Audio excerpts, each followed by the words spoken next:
De notre chapitre, on s'intéresse maintenant aux lois de Newton. Alors, les trois lois de Newton ne sont vérifiées que dans des référentiels galiléens. Ça veut donc dire qu'un référentiel dans lequel les lois de Newton sont vérifiées est un référentiel dit galiléen. Les trois référentiels galiléens qu'on utilisera nous le plus souvent seront les trois référentiels dont on a déjà parlé dans la première vidéo, le référentiel terrestre lié à la surface de la Terre, le référentiel géocentrique lié au centre de la Terre, et le référentiel héliocentrique lié au centre du Soleil. Donc on choisira tel ou tel référentiel selon l'étude que nous sommes en train de réaliser. Première loi de Newton, vue en seconde, le principe d'inertie. Alors au démarrage, Newton disait « Tout corps persévère dans l'état de repos ou de mouvement uniforme en ligne droite dans lequel il se trouve, à moins que quelque force n'agisse sur lui et ne le contraigne à changer d'état. » Bon, ça veut dire quoi ça? Tout simplement que dans un référentiel galiléen, si la somme des forces est nulle, alors le centre de gravité est au repos ou possède un mouvement rectiligne uniforme. Ce qui veut dire, plus concrètement encore, que si la somme des forces est égale à 0, alors le mouvement est soit au repos, donc pas de mouvement en fait, soit rectiligne uniforme. Quand la somme des forces est égale à 0, on va dire que les forces se compensent. Prenons un exemple. Dans l'exemple du palais qui glisse sur la glace une fois lancé comme dans le curling.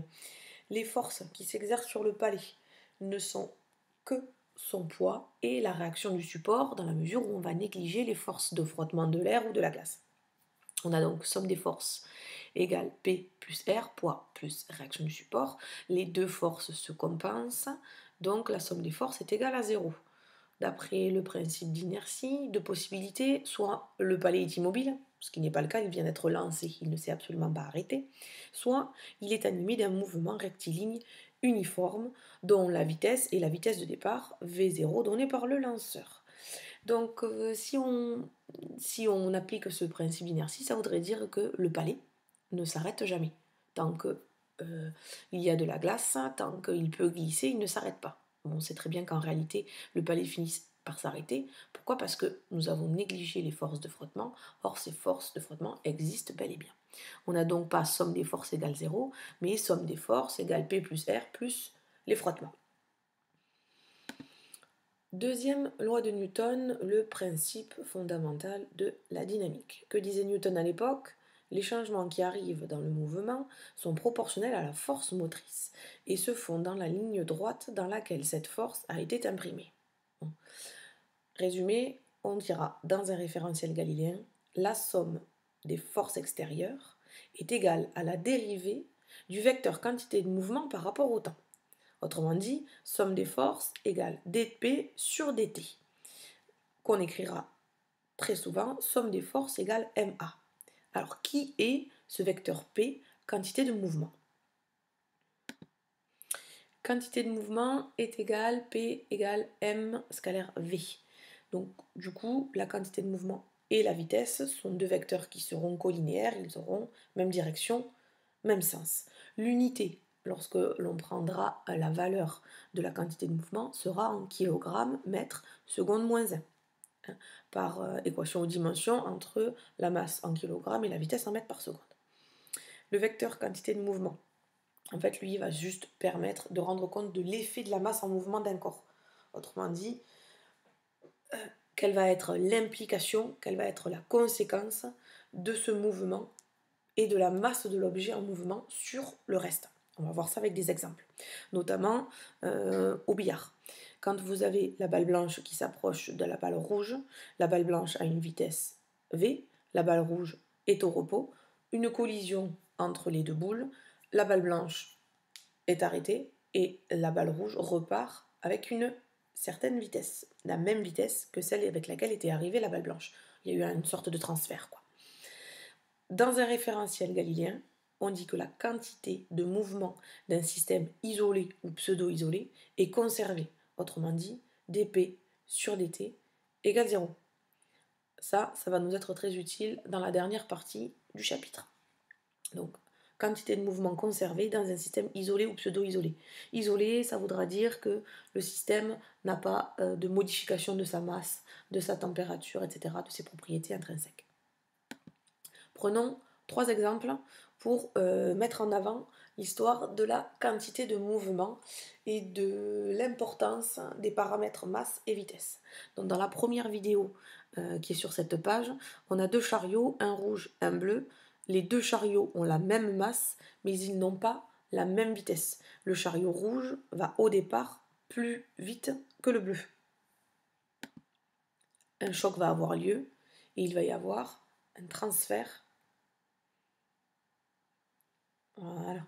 La quantité de mouvement sera conservée. On voit bien que la quantité de mouvement totale résultante du chariot rouge et du chariot bleu est conservée, mais il y a eu un échange entre les deux.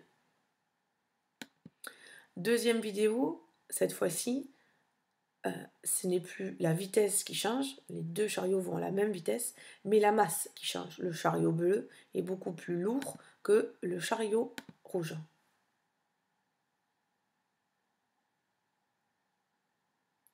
On voit là aussi l'importance, cette fois-ci, de la masse qui va transférer de l'énergie de l'un à l'autre. Dernier cas de figure, les 2 chariots ont la même masse et ont la même vitesse. Donc, que va-t-il se passer?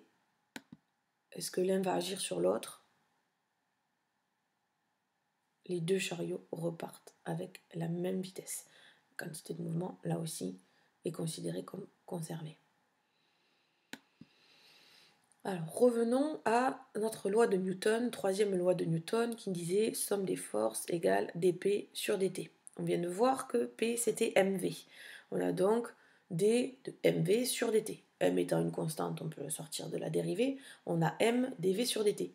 Et ce dv sur dt n'est autre que l'accélération, comme vu dans les vidéos précédentes. On a donc somme des forces égale dp sur dt, mais est aussi égale à ma. Voilà, donc dans le cas où le système conserve une masse constante, ce qui sera quasiment tout le temps notre cas, on aura somme des forces égale ma.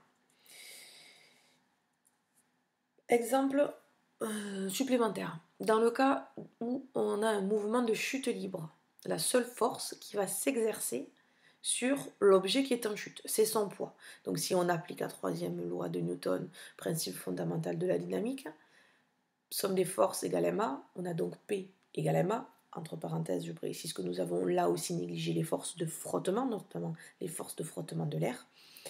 P n'est autre que mg, on a donc mg égale ma, les masses s'éliminent, il nous reste A égale G. Voici une application toute simple de la deuxième loi de Newton. Troisième loi de Newton maintenant, principe des actions réciproques. L'action est toujours égale à la réaction, c'est-à-dire que les actions de 2 corps l'un sur l'autre sont toujours égales et dans des directions contraires. Voilà ce qu'avait dit Newton à l'époque.